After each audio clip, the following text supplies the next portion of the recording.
Nous croyons en Dieu, ce qui semble confortable en apparence, mais cela renvoie à un combat acharné contre les esprits maléfiques invisibles qui se cachent derrière eux.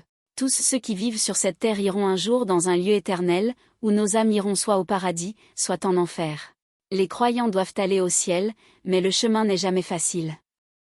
Car tout ce qui se trouve sur cette terre gouvernée par le diable nous perturbe et rompt notre relation avec Dieu. Cela vous facilitera grandement l'accès au paradis si vous détruisez ces démons, rétablissez votre relation avec Dieu et menez une vie toujours accompagnée du Seigneur.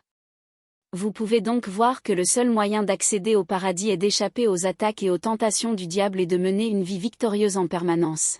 Les démons sont envoyés sur cette terre pour conduire nos esprits vers leur pays, leur but ultime, et pour y parvenir, ils nous attaquent sans cesse dans le but de rompre la relation entre nous et Dieu, et tentent de s'infiltrer directement en nous, de prendre le contrôle de notre corps, de notre esprit et de notre âme, et de les lier à leur force.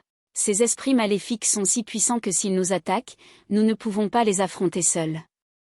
Ce n'est que lorsque nous recevons la puissance du Saint-Esprit que nous pouvons vaincre les démons, car nous ne pouvons les vaincre qu'avec la puissance de Dieu. Si nous tombons dans le péché dans le monde, le diable nous fournira une excuse pour nous attaquer légalement, et bloquer à l'avance la tentation de ces péchés est limitée, peu importe les efforts que nous déployons. Cela n'est possible que si nous sommes guidés par le Saint-Esprit qui est en moi.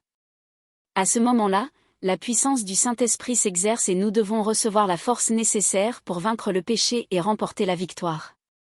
Il est donc essentiel que nous soyons revêtus de cette puissance.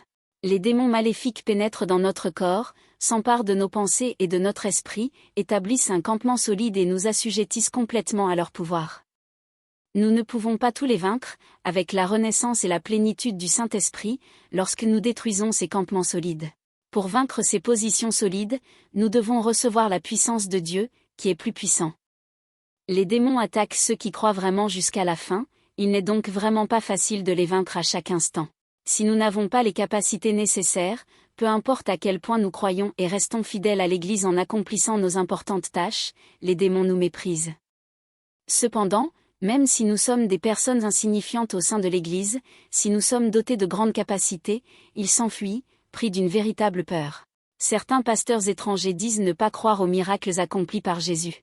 De nombreux pasteurs dans notre pays affirment qu'après la première Église, ces miracles et ces capacités ont disparu.